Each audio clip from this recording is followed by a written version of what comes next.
musyawarah tersebut ternyata tidak mencapai satu titik keberhasilan, harus bagaimana? Ya tentu adalah harus adanya satu putusan yang menetapkan, di mana di sini bahwa terkait dengan persoalan anak atau dengan hadanah, ini adalah merupakan kewenangan absolut peradilan agama. Jadi artinya ya siapapun itu, apakah dia sebagai mantan suami atau mantan istri, punya hak untuk mengajukan ke pengadilan agama, di mana memohon agar supaya anak tersebut berada di siapa. Jadi merupakan kewenangan peradilan agama. Baik.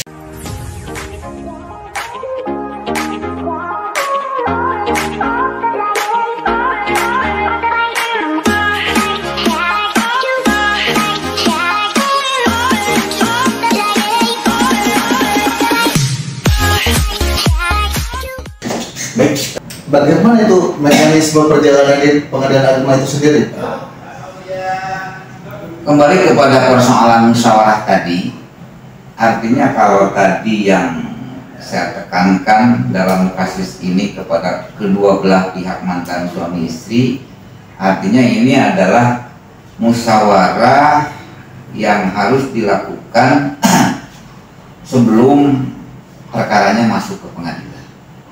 Nah, sekarang ketika persoalan perkara pun juga ini adalah masuk ke pengadilan, maka pengadilan pun juga adalah ada aturan-aturannya, punya aturan-aturan yang dalam hal ini adalah hukum acara, di mana hukum acara itu adalah mengikat kepada pengadilan agar supaya aturan-aturan yang memang sudah ditentukan itu diberlakukan.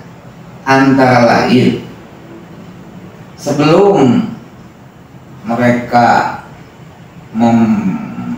mempermasalahkan, membincangkan dalil-dalil masing-masing, di mana hukum acara menentukan bahwa sebelum masuk litigasi, artinya proses jawab menjawab antara mereka pihak-pihak yang berperkara, khususnya dalam perkara hadanah, maka hakim sesuai dengan aturan hukum acara harus melalui proses mediasi.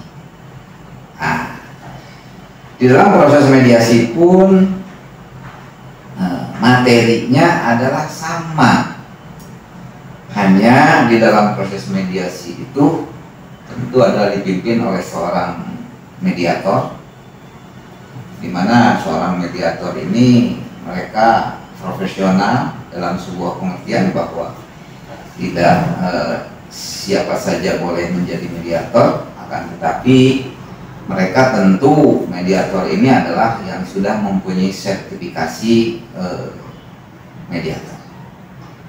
Materi di dalam mediasi tersebut pada intinya adalah mencari satu titik temu agar supaya terkait dengan persoalan-persoalan tersebut, khususnya masalah anak, yang pada ujung-ujungnya anak tersebut harus berada di pihak ibukah atau di pihak bapakkah, melalui jalan musyawarah itu tadi.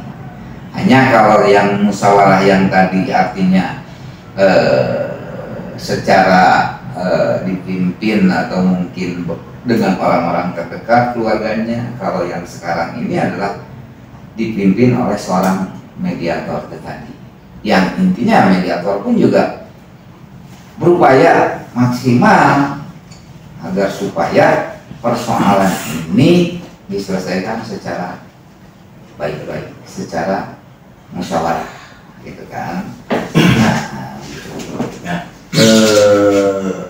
Andai kata nih Pak, mediasi di pengadilan itu dipimpin oleh seorang mediator, dan itu ternyata berhasil.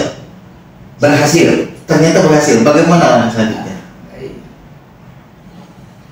memang sudah kita bayangkan dan sudah ada satu sikap ketika di dalam persoalan tersebut kemungkinannya ada dua, kemungkinan berhasil dan kemungkinan tidak berhasil. Pertanyaan tadi, bagaimana ketika ternyata di dalam mediasi tersebut berhasil? Maka sesuai dengan Perma 1 2016 tentang mediasi di pengadilan, antara lain dalam pasal-pasalnya dikatakan ketika ternyata mediasi ini adalah berhasil, khusus di dalam perkara hadanah, walaupun di dalam pasal tersebut ada dua klausul ketika berhasil tersebut. Yang pertama, tentu ketika berhasil perkara dicabut.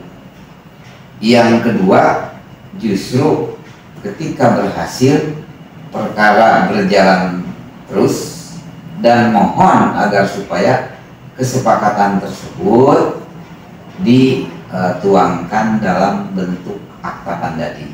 Artinya kesepakatan-kesepakatan yang tadi yang berhasil tadi itu dituangkan dalam kesepakatan mereka berdua antara pihak-pihak yang berperkara dengan menyebutkan berbagai poin-poinnya, ditandatangani oleh mereka berdua, juga ditandatangani oleh mediator tersebut.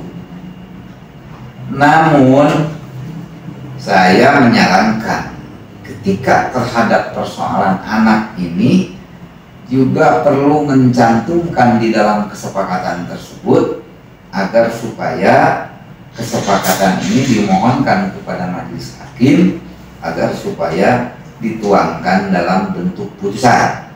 Artinya tidak hanya merupakan nanti ketika sudah dituangkan dalam bentuk putusan, tidak hanya yang dipegang oleh para pihak itu hasil kesepakatan mereka berdua yang diketahui oleh mediator saja, akan tetapi nanti akan berubah bentuknya, yaitu berupa putusan yang namanya akta pandadi. Oke, berkaitan dengan kesepakatan atau akta pandadi tersebut, ada kemungkinan juga kan salah satu pihak itu one prestasi. Tadi atau boleh saya panggil Bang Asul saja biar lebih akrab. Ya. Jadi begini Bang Asul, kemungkinan ada juga setelah Vandading itu dituangkan dalam suatu bentuk putusan, itu salah satu pihak itu one prestasi. Nah, jadi agar putusan tersebut tidak ilusoir, apakah dimungkinkan di dalam akta Vandading tersebut atau putusan tersebut mencantumkan amar-amar yang bentuknya kondemnator?